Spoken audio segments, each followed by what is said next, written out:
Baik, bismillahirrahmanirrahim. Assalamualaikum warahmatullahi wabarakatuh.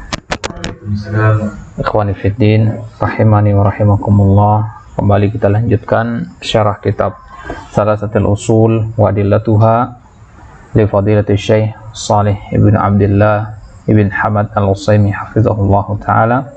Syarah atau penjelasan dari kitab yang membahas tentang 3 pondasi utama dalam beragama yang wajib diketahui oleh setiap muslim dan muslimah. Baik, sekarang di pertemuan pada kesempatan kali ini kita akan lanjutkan pembahasan kita. Kita sudah sampai di halaman 18 di paragraf yang kedua, wa qaunun nasi makhluqina lil ibadah. Baik.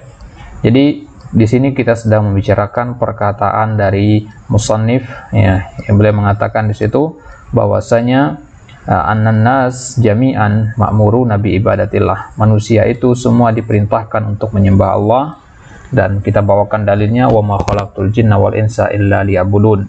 Kemudian ya, penjelasan dari musannif wa bidzalika amarallahu jami'an nas wa khalaqahum laha. Allah memerintahkan manusia dan jin seluruhnya untuk menyembahnya, wa khalaqahum laha, dan Allah jadikan tujuan mereka diciptakan adalah untuk mentauhidkan atau mengesahkan Allah. Baik, sekarang kita lanjutkan, masih ada kaitannya dengan perkataan mu'allif tadi, wa qaunun nas, dan keberadaan manusia sebagai makhluk lil ibadah ya, yang diciptakan tujuannya adalah untuk beribadah, wa ma'muri nabiha, dan diperintahkan untuk beribadah. Ini adalah syai'un mujma'un alaih ya, suatu perkara yang disepakati. Mujma' artinya disepakati. La yungkiruhu ahadun min ahlil qiblah. Semua kaum muslimin sepakat ini, tidak ada yang mengingkarinya. Ya, siapapun yang kita tanya dari kalangan kaum muslimin tentang hal ini, bahwasanya manusia diciptakan untuk beribadah dan kita diperintahkan untuk beribadah, tidak ada yang mengingkari satupun dari kaum muslimin. Fal muslimuna kafatan mujmi'una ala anna Allah azza wa jalla khalaqal insa wal jinna li ibadatihi wa amarahum biha. Maka kaum muslimin kafatan, dimana jami'an, seluruhnya, mujmi'un, mereka ijma' semua bahwasanya Allah menciptakan jin dan manusia untuk beribadah, dan Allah perintahkan hal tersebut. Baik, sekarang ya, wa fassara al-musannif rahimahullah ya'buduni biqaulihi yuwahhiduni walahu wajhan. Baik. Kemudian Syekhul Islam Muhammad bin Wahab mengatakan setelah ayat tadi, wa ma khalaqtul jinna wal insa illa liya'budun, wa makna ya'budun yuwahhidun. Ini perkataan dari Syekh Muhammad bin Wahab. Nah, sekarang kita akan lihat ya, kenapa Syekh menafsirkan ya'budun itu dengan yuwahhidun. Kalau kita perhatikan kata ya'budun, nah di sini nunnya kasrah. Seharusnya kalau fiil yang ala wazan yaf'alun itu pakai fathah, yadhhabuna, begitu seharusnya. Ya, yaqrauna, tapi di sini ya'buduni. Ya, kenapa kasrah di sini? Ya, kasrah di sini adalah niyabatan anil ya'il mahzufah, pengganti dari ya yang dihapus. Jadi asal katanya ya'buduni. Karena abada ya'budu itu adalah fi'il muta'addi, harus ada objeknya di situ. Kalau sampai ya'budun saja tanpa ada objek, maka ya ini kurang tepat menurut kaidah lughah. Jadi ya'buduni asal katanya, tapi karena waqaf di situ jadinya ya'budun, yuwahhidun. Asal katanya yuwahhiduni. Walahu wajhan. Kenapa Syekh menafsirkan ya'budun dengan yuwahhidun? Ada 2 sisi di sini. Ahaduhuma, yang pertama, annahu min tafsiril lafzi bi akhassi afradihi ta'ziman lahu. Ini merupakan bentuk penafsiran suatu lafaz dengan anggota yang spesifik dari lafaz tersebut, ta'ziman lahu, untuk pemuliaan ya, untuk memuliakannya. Jadi contohnya begini, ketika kita mengatakan ya, salat itu adalah thaharah, salat itu adalah thaharah, atau ketika antum ditanya apa itu salat, antum jawab salat itu adalah thaharah. Padahal di dalam salat kan ada juga hal-hal yang lainnya ya, ada ruku, ada sujud. Kenapa antum tidak mengatakan sholat itu adalah ruku dan sujud, tapi sholat itu adalah thaharah ya? Nah, jadi tujuan di situ menggunakan kata toharo, ya, ini namanya penafsiran suatu lafaz dengan bagian dari lafaz itu. Bagian dari sholat itu apa? Toharo, karena toharo adalah syarat dari sahnya sholat. Ya. Kenapa lantas kita pilih toharo bukan sujud, ruku yang lainnya? Ta'ziman lahu, untuk memuliakan kedudukan toharo itu. Apa maksudnya ya? Ya. Nah, atau di hadis Nabi, ad-du'a'u mukhul ibadah, ya, doa itu adalah inti dari ibadah, ya, padahal ibadah itu kan ada juga selain doa, ya, itu untuk menunjukkan bahwasanya doa ini adalah perkara yang agung di dalam ibadah, gitu. Sama seperti yang Nabi mengatakan al-hajju arafah, haji itu adalah arafah lah, padahal ketika haji pun ada tawaf, ada mabit, ada lempar jumroh, ya. Ada banyak perbuatan-perbuatan amalan-amalan ketika haji. Tapi Nabi mengatakan al-hajju arafah. Ini menunjukkan bagian yang paling penting dari haji itu adalah di Arafah, wukuf di Arafah itu. Baik. Fa'akadu anwa'il ibadah wa'adhamuha wa tauhid. Maka akad minat ta'kid, nah, yang paling ditekankan, jenis ibadah yang paling ditekankan dan yang paling mulia itu adalah tauhid. Jadi ibadah itu luas sekali cakupannya, bukan hanya salat, puasa, zakat. Keyakinan itu pun termasuk ibadah. Tauhid ini kan keyakinan dia bentuknya, ya. Awalannya dia adalah keyakinan, ya. Jadi tauhid ini adalah bagian dari ibadah sebenarnya, dan kita gunakan untuk menafsirkan ibadah karena tauhid ini penentu sah apa tidaknya ibadah. Sebagaimana ketika kita ditanya apa itu sholat, kita jawab dengan toharoh, ya. Ya, untuk menunjukkan bahwasanya toharoh ini yang menentukan ada apa tidaknya sholat tersebut. Baik. Wal akhar, kemudian sisi yang kedua, kenapa Syekh menafsirkan dengan yuwahidun, ya'budun bimana yuwahidun, annahu min tafsiril lafzi bima wudi'a lahu fi khitabis syara'. Ya, kalau tadi tafsirul lafzi bi akhassi afrodihi, ini namanya tafsirul lafzi bima wudi'a lahu. Ya, menafsirkan suatu lafaz, menjelaskan suatu kata bima wudi'a lahu, sebagaimana memang itu yang ditetapkan dalam khitabus syara', ditetapkan di dalam Al-Quran. Al-Quran menetapkan bahwasanya ibadah itu artinya adalah tauhid. Apa maksudnya? Makanya Syekh di sini membawakan ya'budun bimana yuwahidun, karena memang di dalam khitabus syara' ya'budun bimana yuwahidun, begitu. Ini namanya tafsirul lafzi bima wudi'a lahu fi khitabis syara'. Ya, bima wudi'a lahu fi khitabis syara'. Contohnya kata as-shalah. As-shalah itu kan ada dua maknanya. Ad-du'a atau salat yang terdiri, yang diawali dengan takbiratul ihram, yang diakhiri dengan salam, ya kan? Ada dua makna. Nah, sekarang yang mana dari dua makna ini, ya, yang kita gunakan kalau ingin menafsirkan? Kalau ditanya misalkan apa itu as-shalah, ya, antum bisa ada dua kemungkinan di situ. Kalau antum katakan as-shalah bermakna ad-du'a, berarti itu antum sedang tafsirul lafzi, ya, bima wudi'a lahu. Ya, tafsirul lafzi bima wudi'a lahu fi syara'. Itu namanya tafsirul lafzi. Kalau antum katakan, ya, apa itu salat? Antum jawab doa. Salat itu adalah doa. Ini berarti antum sedang menafsirkan lafaz salat itu dengan sesuai dengan yang memang ditetapkan oleh syariat. Al-Quran menetapkan salat itu namanya doa. Innallaha wa malaikatahu yusholluna 'alan nabi, bimana yad'una lin nabi. Ya. Yusholluna 'alan nabi. Berarti as-shalah itu maknanya adalah ad-du'a. Itu menurut, ya, ketetapan yang Al-Quran tetapkan. Ya. Baik. Fal ibadatu tutlaqu fi syar'i wa yuradu biha at-tauhid. Maka kalau dalam Al-Quran nanti kata ibadah itu berdiri sendiri, maka yang dimaksud adalah tauhid. Wa qoulihi ta'ala, contohnya di surat Al-Baqarah 21, ya ayyuhan nasu ubudu rabbakum, wahai manusia, sembahlah Rabb kalian. Ini sebenarnya kurang tepat penerjemahannya. Yang tepat apa? Wahai manusia, esakan Rabb kalian, tauhidkan Rabb kalian. Ini penerjemahan yang seharusnya, ya. Ay wahiduh, ya. Qala Ibnu Abbas radhiyallahu ta'ala anhuma, disebutkan oleh Ibnu Abbas, ya, dan ini juga disebutkan oleh dinukilkan oleh Al-Imam Al-Baghawi di dalam tafsir beliau, ya. Di dalam kitab Ma'alimut Tanzil, beliau mengatakan kullu ma warada fil Qur'ani minal ibadah fa ma'naha at-tauhid. Ini kaidah, ya, dipahami baik-baik. Setiap ada kata ibadah di dalam Al-Quran, maka itu maknanya adalah tauhid, ya. dengan semua bentuknya nanti, abada ya'budu, ubud, dan seterusnya. Contohnya misalkan ya di surat Al-Kafirun, ya, la a'budu ma ta'budun, la a'budu ma ta'budun, bermakna madza, ya, la uwahhidu, ya, ma tuwahhidun, ya. Dan kemudian di ayat terakhir sebelum lakum dinukum waladin, sebelumnya wala ana abidum ma abadtum wala ana muwahhidun lima ta'budun, ya, saya nggak akan esakan apa yang kalian sembah, tidak juga saya sekutukan, ya. Baik. Kemudian wal ibadatu wat tauhid aslani aziman tatahaqqaqu silatuhuma iftiraqan wa ittifaqan bihasabil ma'na al-mandur ilaihi. Baik. Ibadah dan kata tauhid itu, kita sekarang membahas tentang korelasi antara dua kata ini, ibadah dan tauhid.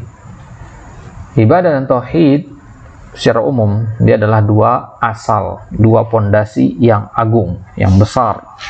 Tatahaqqaqu silatuhuma, yang korelasi atau hubungan kedua kata ini, ya, hubungannya, ya, terwujud iftiraqan wattifaqan. Hubungannya itu mau dipisah, mau digabung, mereka itu tetap memiliki keterikatan makna. Jadi kalau disebutkan kata ibadah, itu maknanya tauhid. Ketika disebutkan makna tauhid, bagian dari ibadah, gitu maksudnya. Paham ya? Sebagaimana antum menyebutkan kata toharoh, ya. Kalau antum menyebutkan kata sholah, itu maknanya toharoh juga. Tapi kalau antum menyebutkan kata toharoh, belum tentu sholat. Karena toharoh itu kan bukan hanya untuk sholat, ya kan? Bisa untuk tawaf, atau untuk sebelum tidur misalkan, wudhu sebelum tidur. Ya, toharoh itu berbagai macam cara juga, tayamum, mandi besar, dan sebagainya. Baik. Bihasabil ma'nal manzuri ilaih, tergantung kepada makna yang kita sedang lihat. Falahuma halan, maka ada dua keadaan, ya. Dua keadaan di sini maksudnya keadaan dua lafaz ini, ibadah sama tauhid ini. Ibadah sama tauhid ini, ya, kalau dia menyatu apa artinya, kalau dia terpisah apa artinya, kita lihat sekarang. Ya, sama seperti al-iman wal Islam itu. Keadaan yang pertama, al-halul ula, al-hal itu dia muannas, ya, maka gunakan kata al-ula di situ. Baik. Ittifaquhuma idza nuzira ila iradati taqarrub. Ya. Jadi kalau niat kita itu adalah untuk menunjukkan taqarrub, apa itu mana taqarrub? Mendekatkan diri kepada Allah. Jadi ibadah itu tujuannya adalah untuk mendekatkan diri kepada Allah. Jadi kalau tujuan kita adalah untuk taqarrub, ya, maka makna dari dua lafaz ini sama. Ibadah itu untuk taqarrub kan? Tauhid juga apa? Sama, untuk taqarrub juga. Nah, dari sisi sini berarti sama-sama saja. Ya, ibadah sama tauhid itu sama dari sisi ini.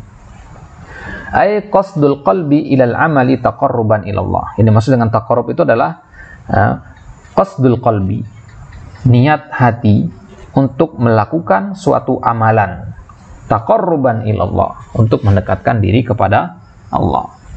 Fayakunani hina idin muttahidaini fil musamma. Maka dalam kondisi pertama ini, ibadah dan tauhid itu adalah dua hal yang satu dalam satu nama. Ya. Penyebutannya memang beda, tapi hakikatnya satu, sama-sama apa? Sama-sama digunakan untuk taqarrub, itu intinya, ya. Sama-sama digunakan untuk iradati taqarrub. Nah, jadi ibaratnya kalau antum mau pergi ke Jakarta dari dari rumah antum, ada dua cara untuk ke sana, bisa naik bis atau naik angkot. Ya, memang bentukannya beda angkot sama bis itu, tapi tujuannya sama. Ya, tujuannya sama. Maka dari sini, ya, dari sisi sama tujuannya, berarti angkot sama bis itu kita hukumi sama, gitu, walaupun bentukannya beda. Fakullu ibadatin yutaqarrabu biha ilallah fahiya tauhidun lah. Maka setiap ibadah yang kita gunakan untuk mendekatkan diri kepada Allah, maka itulah bentuk pengesaan kita kepada Allah. Antum sholat, tujuannya untuk mendekatkan diri kepada Allah. Itu berarti antum sedang menerapkan tauhid itu. Ya, menerapkan tauhid di situ. Wa hadza makna qaulil musannif fil qawaidil arba. Ini yang disebutkan oleh Syekh juga di dalam matan beliau yang lain dalam qawaidil arba. Beliau mengatakan fa'lam annal ibadata la tusamma ibadatan illa ma tauhid. Ibadah enggak dinamakan ibadah Nggak dinamakan ibadah berarti nggak ada wujudnya ibadah itu. Ya, sekilasnya antum sujud ruku, tapi di mata Allah itu tidak ada bedanya dengan aktivitas sehari-hari. Apa maksudnya ya? Kenapa? Karena tidak ada tauhid di situ. Baik. Wa muraduhu bidzalika al-ibadah al-ma'mura biha syar'an. Maka dimaksud dengan ibadah di sini adalah ibadah yang diperintahkan secara syariat tentunya. Fa innaha la takunu ibadatan amarallahu biha illa idza kana sahibuha muwahhidan. Karena ibadah-ibadah yang diperintahkan itu ya tidaklah pemiliknya ya tidaklah Allah perintahkan kita untuk beribadah kecuali ya kita juga diperintahkan untuk menjadi orang yang muwahhid, bertauhid. Jadi sebenarnya ketika Allah perintahkan kita untuk beribadah, itu Allah perintahkan kita juga untuk bertauhid. Ya, bertauhidlah itu maknanya begitu. Nah, jadi kalau antum ingin membawakan dalil tauhid, wah ada banyak sekali. Ya, bahkan kita katakan hampir semua ayat dalam Al-Qur'an, bahkan mungkin semuanya ya itu ada dalil atas tauhid. Ya, dari bismillahirrahmanirrahim sampai qul a'udzu birabbin nas itu semua adalah dalil atas tauhid. Baik. Ini kondisi yang pertama di mana kata ibadah dan kata tauhid itu tidak bisa dipisahkan ya, karena dia adalah hakikatnya satu. Sekarang bagaimana kalau dipisah? Wal halus tsaniyah, kondisi yang kedua dari dua kata ini, ibadah dan tauhid, iftiraquhuma idza nudhira ilal a'malil mutaqarrabi biha. Ya, mereka dua lafaz ini terpisah kalau patokannya, kalau kita melihat kepada perbuatan yang digunakan untuk taqarrub. Kita mendekatkan diri kepada Allah, itu kan berbagai macam cara, berbagai macam amalan kita lakukan. Ada yang dengan jalur sedekah, ada yang dengan jalur sholat malam, ada yang jalur bersabar atas musibah dan sebagainya. Ya. Ai ahadul amal. Ahadul amal maksudnya amal perbagiannya, per satu amalan. Fal ibadatu a'am. Maka kalau seperti ini, kalau kita melihat kepada objek yang kita gunakan untuk mendekatkan diri kepada Allah, maka ibadah itu lebih umum dibandingkan dengan tauhid. Jadi tauhid ini hanya salah satu bentuk ibadah yang kita gunakan untuk taqarrub. Ini kalau dilihat dari sisi objek apa yang digunakan untuk beribadah, untuk mendekatkan diri kepada Allah. Fa inna kullama yutaqarrabu bihi ilallah ibadah. Semua yang kita gunakan untuk mendekatkan diri kepada Allah itulah ibadah. Ya. Wa min jumlati ma yutaqarrabu bihi ilallah at-tauhid. Dan di antara ya yang kita gunakan untuk mendekatkan diri kepada Allah itu adalah tauhid. Jadi tauhid ini salah satu dari ibadah, gitu. Penyusun ibadah.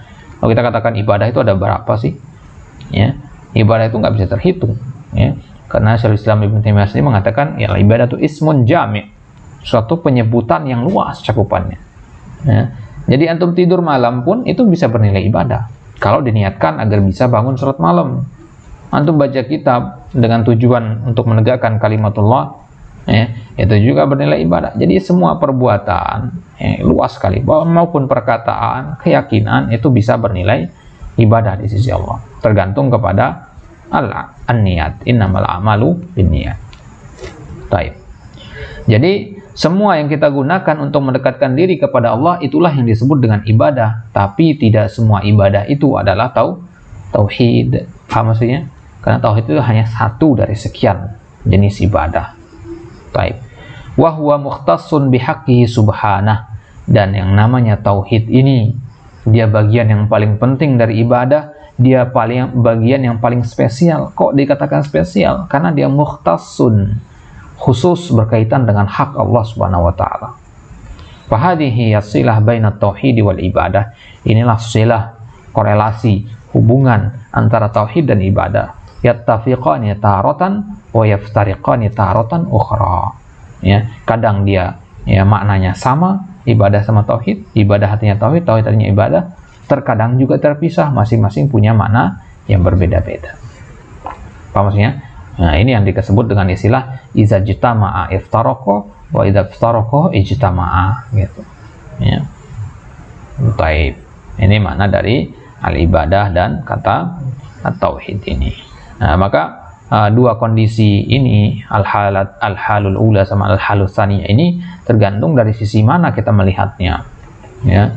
kapan ibadah itu dikatakan tauhid dan kapan juga ibadah itu artinya lain dengan tauhid.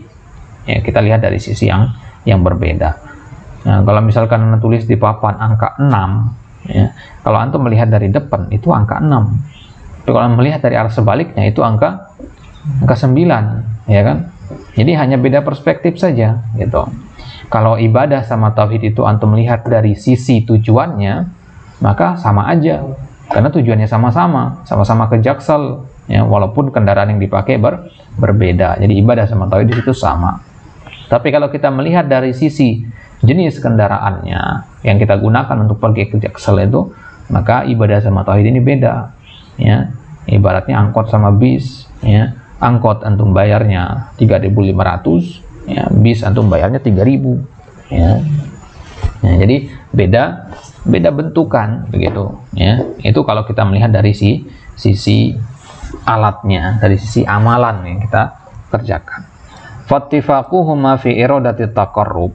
Maka kapan ibadah sama tauhid itu artinya sama? Kapan dia ittifaq? Ya, kalau yang kita maksudkan adalah taqarrub, karena dua-duanya sama-sama untuk taqarrub kan. Ya. Fa inna tawajjuhal qalbi ila syai'in ma yajma'ul ibadata wa tauhid. Perhatikan cara bacanya. Tawajjuhal qalbi ila syai'in ma. Ya. Niat hati menuju kepada sesuatu. Ya, mengarah kepada sesuatu. Ya, di situ mengandung ibadah dan tauhid. Ya. Yang namanya niat itu kan keinginan hati. Antum niat untuk pergi ke masjid, keinginan hati antum menggerakkan antum ke masjid. Dan keinginan hati yang menggerakkan antum untuk ke masjid, ya, itu harus, kalau dalam konteks ibadah, ya, harus mengandung, ya, ibadah dan tauhid ini. Ya, harus mengandung keinginan hati itu harus berdasarkan kepada ibadah dan tauhid. Maksudnya apa? Keinginan hati itu untuk beribadah. Antum bekerja, keinginan hatinya bukan hanya untuk cari uang, tapi juga untuk beribadah. Ya, kemudian ada tauhid juga di situ. Ketika antum bekerja, antum meyakini bahwasanya rezeki yang antum dapatkan itu adalah dari Allah, bukan dari bos yang menggaji antum, begitu. Nah, ini dah tahu tauhid. Jadi keinginan hati itu, ya, hendaknya mengumpulkan dua hal ini, ibadah dan tauhid. Barulah sekarang dikatakan, ya, muwahhid. Fayakunani hina idin muttahidaini fi musammahuma wala yuqalu mutaradifain.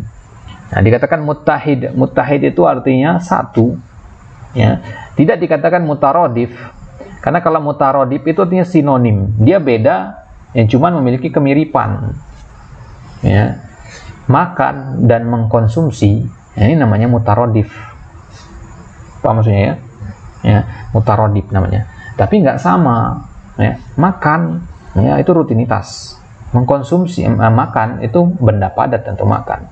Ya. Kalau mengkonsumsi, ya, antum mengkonsumsi obat, ya, atau mengkonsumsi, ya, air, itu juga dikatakan mengkonsumsi. Jadi mengkonsumsi itu lebih umum daripada makan. Ini dalam lugah seperti itu. Nah, jadi tidak tepat kalau antum mengatakan makan adalah mengkonsumsi, mengkonsumsi adalah makan, nggak bisa. Ini namanya makna mutaradif, ya, sinonimnya begitu. Baik. Balis sawabu ismul ittihad fil musamma. Kita katakan ittihad, muttahid itu dari kata ittihad, ya, satu artinya bersatu, dari kata wahid. Ya. Li'annahu ma min kalimatin fi lisanil arab illa wahiya tanzi'u ila ma'nan tufariqu biha ghayraha wa in syarakaha fi asliha ala ma huwa ma'lumun inda fuqaha'il lughah al-mutqinina laha. Baik. Karena saya mengatakan tidak ada satu kata pun dalam bahasa Arab kecuali dia itu menarik makna baru yang beda dengan kata lainnya. Makan, mengkonsumsi. Kalau dua kata ini artinya sama, ngapain penyebutannya beda? Paham maksudnya? Dalam bahasa Arab begitu, ya. Tidak mungkin ada dua kata berbeda, ya, meskipun dari sisi asal maknanya sama, ya, pasti ada perbedaannya, gitu. Misalkan ada yang tanya kepada antum, apa itu ibil? Antum katakan ba'ir, misalkan. Ibil sama dengan ba'ir. Ibil itu artinya unta, ba'ir artinya unta, sama-sama unta di situ. Ya, tapi antum jangan yakini ibil sama ba'ir itu sama persis 100%. Ibil adalah ibil, ibil adalah ba'ir, ba'ir adalah ibil. Tidak. Pasti ada bedanya di situ. Ya. Ibil itu mayurkab, ya, yang dikendarai, bair itu biasanya tidak. Ya. Ibil itu bisa laki-laki, ini bisa jantan betina, bair itu khusus yang jantan. Begitu. Pasti ada perbedaannya. Paham ya? Ya, inilah yang ditulis dalam kitab-kitab Al-Furuq itu. Ya, ada kitab judulnya Al-Furuq Al-Lugawiyah, misalkan. Yang membahas hal kayak gini. Ya. Baik. Jadi tidak ada kata apapun dalam bahasa Arab kecuali pasti dia memiliki makna tersendiri gitu, meskipun hukum asalnya secara asal dia memiliki makna gitu. Baik. Wa yaftariqani taratan ukhra idza nudhira ila ma yataqarrabu bihi ila Allah. Jadi di sini penulis melanjutkan pembahasan yang di atas tadi ya. Beliau melanjutkan syarahnya di sini. Wa yaftariqani taratan ukhra, dan terkadang dia terpisah. Idza nudhira ila ma yataqarrabu bihi ila Allah. Ini hal-hal asaniyah tadi. Fal abdu yataqarrabu ila rabbih subhanahu wa ta'ala bitauhidi. Maka salah satu sarana yang bisa kita gunakan untuk mendekatkan diri kepada Allah adalah dengan tauhid. Ya. Wa yataqarrabu lahu bis-shalah. Ya, ada yang mendekatkan diri kepada Allah dengan jalur salat. Wa yataqarrabu lahu bis-siyam, ada yang dengan jalur puasa. Wa yatamayyazu hadzal ma'na idza tadzakarta hadits Ibnu Abbas radhiyallahu ta'ala anhu fi sahihain. Maka sekarang kalau antum sudah paham makna ini, coba dibaca lagi hadis Nabi yang diriwayatkan oleh Ibnu Abbas di dalam Sahihain Bukhari dan Muslim dalam kisah pengutusan Mu'adz bin Jabal ke negeri Yaman untuk berdakwah. Ya, sebelum Mu'adz bin Jabal pergi ke Yaman, Nabi berpesan kepada Mu'adz, "Innaka ta'ti qauman ahla kitab." Engkau akan mendatangi segolongan ahli kitab, al-Yahud wan Nasara. "Falyakun awwala ma tad'uuhum ilai an yuwahhidullah." Jadikanlah ya, apa yang engkau seru mereka kepadanya pertama kali adalah tauhid. Jadikan tauhid pembahasan pertamamu. Summa qala fa inhum ajabuka ila dzalik, atau fa inhum ata'uka lidzalik fi ba'd riwayah. Kalau mereka mau menjawab seruanmu itu, ya, fa'alimhum annallaha aftarada 'alaihim khamsa shalawat. Kalau mereka sudah mau menjawab panggilan tauhid itu, maka ajarkan kepada mereka bahwasanya Allah telah mewajibkan atas mereka sholat 5 waktu. Ya, ini yang pertama apa? Tauhid apa ibadah di sini? Tauhid dulu. Ya, berarti di sini tauhid sama ibadah satu apa beda mananya? Ya, beda. Ya, beda artinya di sini. Karena di sini disebutkan berbarengan kan? Ya. Nah, jadi yang pertama ma tad'uhum ilai an yuwahhidullah, perintah untuk mengajarkan tentang tauhid, kemudian baru ajarkan salat. Salat ini bagian dari ibadah kan. Ya.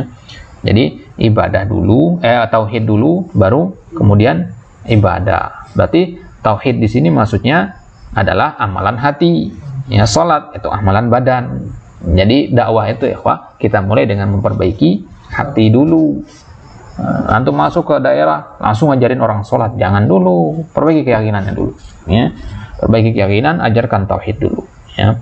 Nah, kasih tahu mereka bahaya kesyirikan, kasih tahu bahaya kekufuran sebagainya, ya. Baru antum ajarkan dia sholat, puasa, zakat dan sebagainya. Taib. Karena patokan i'tibar al-amal al-qalb, atau kan perbuatan itu adalah pada hati, ya. Kita sama-sama berdiri di saf yang sama, ya, di masjid yang sama, sholat berjamaah, tapi bisa jadi orang di sebelah kita itu pahala sholatnya lebih besar dibandingkan kita. Apa yang membedakan? Ya, hatinya itu, masalah kesucian hatinya. Ya. Ada yang hatinya ria ketika sholat, ya. Ada yang hatinya khusyuk lillahi ta'ala, maka tentu kualitas ibadahnya pun beda di mata Allah. Maka dikatakan di dalam riwayat, ada orang-orang yang sholat, ya. Ada orang yang sholat, habis sholat dia dapat pahala setengah, ada yang dapat pahala sepertiga, ada yang pahalanya 1/4, ada yang bahkan pahalanya 0, ya, habis gitu. Kenapa kok bisa beda-beda padahal ibadahnya sama? Ya, karena masalah hati itu, patokannya kepada hati. Baik. Fa innahu dzakara anwa al-qurabi mufarraqatan. Di sini, ya, Nabi sebutkan, wahai Mu'adz, ajarkan mereka tauhid, kemudian ajarkan mereka sholat, ya kan? Baru ajarkan mereka zakat, nanti lanjutan hadis ini. Berarti di sini Nabi sedang menyebutkan tentang jenis-jenis taqarrub. Ya. Wahai Mu'adz, ajarkan penduduk Yaman itu bahwasanya taqarrub itu pertama dengan tauhid. Taqarrub itu yang kedua dengan sholat gitu. Taqarrub itu yang ketiga dengan zakat. Baik, jadi Nabi sebutkan terpisah di sini. Ya, di bagian pertama Nabi sebutkan bahwasanya taqarrub itu dengan tauhid. Bagian kedua, kalau mereka sudah mau taqarrub dengan tauhid, baru taqarrub kepada Allah dengan salat. Wa min jumlatiha tauhidullah azza wa jalla wa dzakarahu muqaddaman ala ghairihi li'annahu al-mu'azzam min tilkal qurab. Awal mu'azzam min tilkal qurab. Ya. Dan kemudian kenapa disebutkan tauhid dulu? Perintah tauhid dulu baru kemudian perintah salat? Karena memang yang paling agung dari hal-hal yang kita gunakan untuk bertaqarrub kepada Allah itu adalah tauhid. Nah, jadi jangan berpikir bahwasanya cara untuk mendapatkan ridho Allah itu hanya dengan sholat serajin-rajinnya, atau puasa serajin-rajinnya, atau sholat malam serajin-rajinnya. Tidak. Ya, cara untuk mendapatkan hal yang paling penting dari cara untuk mendapatkan ridho Allah itu satu-satunya dan yang paling agung adalah dengan tauhid. Ya. Maka selama kita memperbaiki tauhid kita, kita belajar memperbaiki akidah kita, itu sama dengan kita, bahkan lebih mulia dibandingkan dengan sholat, tentunya sholat sunnah ya. Maka kita membahas tentang hal-hal seperti ini, mempelajari akidah tauhid, bahaya kesyirikan dan sebagainya, itu lebih mulia daripada ibadah-ibadah nafilah. Antum duduk sekarang ini, hakikatnya antum sedang beribadah, ya. Walaupun duduknya santai, itu sebenarnya kita sedang beribadah, ya. Dan hakikatnya tidak ada yang mengetahuinya kecuali orang-orang yang memiliki ilmu tentang masalah ini. Nah, maka salah satu hal yang bisa membangkitkan semangat dalam menuntut ilmu itu selalu ingat bahwasanya antum menuntut ilmu itu adalah sedang dalam ibadah, ya. Kalau antum sudah sadar bahwasanya antum sedang dalam ibadah, antum nggak akan males-malesan, ya. Kalau antum sadar lagi sholat, masa antum sengaja untuk garuk-garuk, sengaja untuk main-main ketika sholat? Kan enggak. Antum sadar lagi sholat, khusyuk, antum berusaha untuk khusyuk. Maka ketika menuntut ilmu juga begitu. Kalau antum sadar diri antum sedang dalam sesuatu yang agung, yaitu menuntut ilmu, sebenarnya hakikatnya antum sedang dalam ibadah juga. Yang bahkan mungkin bisa lebih mulia daripada sholat. Tentunya sholat selain sholat wajib. Baik, kita cukupkan sampai di sini. Insyaallah taala kita lanjutkan di potongan penjelasan selanjutnya, yaitu tentang keutamaan tauhid. Jadi lihat bagaimana bagusnya susunannya di sini. Pertama kita diajarkan apa itu Hanifiyah, pengertian Hanifiyah itu apa. Kemudian kita diajarkan apa sih tujuan dari agama Hanifiyah itu. Ya. Kemudian kita disebutkan sekarang, lanjutannya nanti kita akan diajarkan tentang apa itu tauhid. Karena dari penjelasan sebelumnya kan disebutkan tentang apa tujuan Hanifiyah. Tujuan Hanifiyah itu kan tauhid. Nah, sekarang kita akan dijelaskan lagi apa sih keistimewaan tauhid. Nah, setelah dijelaskan nanti apa keistimewaan tauhid, kita tentu harus tahu apa sesuatu yang paling berbahaya bagi tauhid, yaitu syirikan. Kalau antum misalkan beli HP atau pasang AC di rumah antum, teknisinya pasti akan ngasih tahu antum AC ini fungsinya gini-gini, dan yang paling harus dihindari yang begini-begininya. Dijelasin kepada antum cara penggunaannya yang benar seperti apa, begitu kan? Maka setelah kita dikasih tahu pentingnya tauhid, maka kita juga dikasih tahu apa bahaya syirik, gitu maksudnya. Paham ya? Baik, itu insyaallah yang akan kita bahas nanti pada kesempatan selanjutnya.